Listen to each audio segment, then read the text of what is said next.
Bwana Yesu asifiwe. Ninaitwa Esther. Na pia mimi ni mwinjilisti na ni mama mchungaji Emmanuel Shirikale. Tunamtumikia Mungu katika eneo la Ngorongoro, pastoreti ya Endreni. Tunamshukuru Mungu kwamba mwezi huu wa 3 tangu tuanze huduma, mwezi huu wa 3 leo tunatimiza miaka 25 katika maeneo ya umisheni. Nimejisikia furaha kumtumikia Mungu katika maeneo haya, pamoja na kwamba yanaonekana kama mazingira magumu, lakini kwangu mimi nimejisikia furaha kwa sababu nimekuwa nikisikia huo wito wa kuendelea kutumika kwa makabila haya. Tumetumika kwa Wadatoga, maeneo haya ya Ngorongoro ambao kuna Wadatoga au Wamang'ati, kuna Wamasai, kuna Wahazabe eneo la Karatu, kuna Wasonjo na Wamasai maeneo ya Ngorongoro na Pinyinyi kule Loliondo. Nimekuwa na furaha kutumika tu kwa sababu nimekuwa nikijisikia Roho wa Mungu ananitia moyo kuendelea kusonga mbele. Pia katika kumtumikia Mungu kwenye mazingira haya kuna baraka nyingi sana ambazo tumeona Mungu akizifunua kwetu, na pia tumeona watu wakimwamini Yesu, na lakini pia kuna changamoto ambazo mimi kama mke wa missionary nimeziona. Kwa mfano, kuna wakati tunaenda kwenye mazingira ambayo shule labda ziko mbali ama elimu iko chini au hamna shule kabisa. Kwa mfano kama mimi familia yangu ilinibidi nikawa napeleka watoto wangu Simba wa Yuda wakiwa bado wadogo. Nimepeleka wengine kama wana miaka 6 ama 7, na hii kwa sababu ya changamoto ya shule. Kwa hiyo mimi kama mama wakati mwingine niletea maumivu, lakini ilibidi tu nivumilie kwa sababu ilikuwa hakuna namna. Lakini pamoja na hayo yote tunamshukuru Mungu. Kwa hiyo ninapenda kuatia moyo kina mama wenzangu ambao ni wake wa missionary ambao mko katika maeneo ya misheni, muendelee kutumika. Mungu aendelee kuatia moyo. Pamoja na kwamba kuna changamoto, kwa mfano nimesema changamoto ya elimu, lakini kuna changamoto pia ya usafiri na mazingira kama hivyo, lakini Mungu awatie moyo kwa sababu ni kazi ya baraka.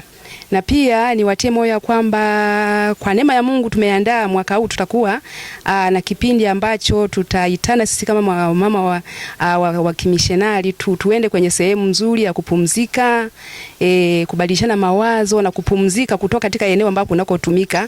Hii ni kwa ajili tu ya kupumzika. Nadhani itakuwa mwezi wa 9. Tunamwamini Mungu kwamba atatupatia mahitaji ambayo tulikuwa tunahitaji. Kwa hiyo ukisikia wito huu, ukisikia simu, tunakukaribisha, karibu sana. Kwa kuendelea na huduma ya kimisheni, leo niko hapa Mwanza, eneo la Bwiru.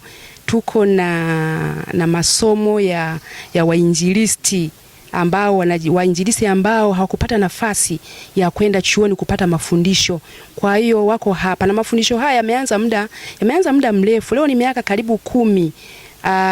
Yalianza kama tulikuwa tunaita kama wapanda makanisa, lakini baadaye dayosisi zote zikapokea hili wazo la kwamba wainjilisti ambao hawajaenda kwenye mfumo mzuri wa mafundisho ya kiinjilisti waweze kupokea. Kwa hiyo dayosisi zetu zote zinapata haya mafundisho. Wanaita GTN, ambapo wakati mwingine tunaweza tukasema kwa maana yake kwamba ni Global Training in Network.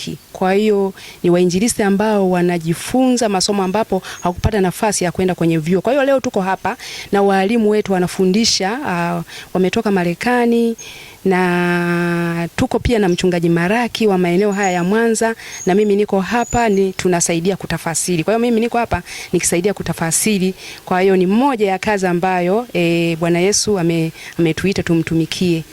Asanteni sana kwa kusikiliza na Mungu awabariki.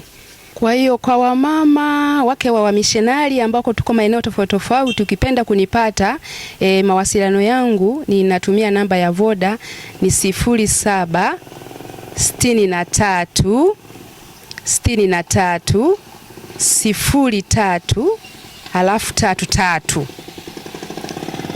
Hiyo ni namba ya Voda, lakini pia ninatumia namba ya Airtel ni 07 89 18 26 03. Hayo ndio mawasiliano yangu. Karibu sana kwa kunipigia simu wakati wote, nitakutia moyo.